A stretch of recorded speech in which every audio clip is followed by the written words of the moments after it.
નમસ્કાર, આપ જોઈ રહ્યા છો સ્પાર્ક ટુડે ન્યૂઝ. બોડેલીમાં પેટ્રોલની અછતની અફવાના પગલે પેટ્રોલ પંપો પર ભારે ભીડ જોવા મળી છે. સરકારની સ્પષ્ટતા છતાં લોકોમાં પેટ્રોલ ડીઝલની અછત ઊભી થવાના ફેલાયેલા ડરના કારણે વાહન ચાલકો જરૂરિયાત કરતાં વધુ પેટ્રોલ સંગ્રહ કરવા ઉમટી પડ્યા છે, જેના પરિણામે વ્યવસ્થા જાળવી રાખવા માટે પેટ્રોલ પંપ સંચાલકો હાલ લિમિટેડ જથ્થામાં પેટ્રોલ ડીઝલનું વેચાણ શરૂ કરી રહ્યું છે. મિનભાઈ પટેલ, બોડેલી, મારો પેટ્રોલ પંપ સેવાસની બાજુમાં આવેલો છે અને આ કોઈ તકલીફ નથી, પણ પબ્લિકને એક હાવ એવો ઉભો થયો છે કે ભાઈ પેટ્રોલ ડીઝલ નહીં મળે, બરાબર. જે અમે જે રોજ વેચતા હોય એટલે 5 વેચતા હોય એની જગ્યાએ અત્યારે વેચાણ વધી ગયું છે. કેમ કે પબ્લિકને એવું છે કે ભાઈ ડીઝલ પેટ્રોલ મળે નહીં, એના હિસાબે લાઈનો છે.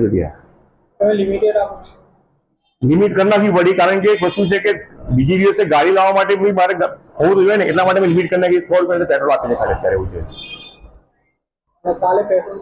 કાલે પેટ્રોલ મળશે, કોઈ ઇસ્યુ નથી, કારણ કે અમે જે રોડ લાવતા હોય, બરાબર છે, એટલો સ્ટોક હોય અમારી પાસે હોય.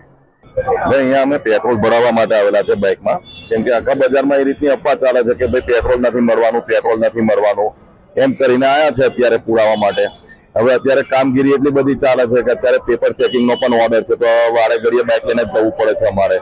અહીં આગળ એવું કે છે કે લિમિટેડ પેટ્રોલ મળશે. હવે આ ખોટી અફવા છે કે સાચી શું હકીકત છે કોઈ ખબર જ નથી પડતી એમ.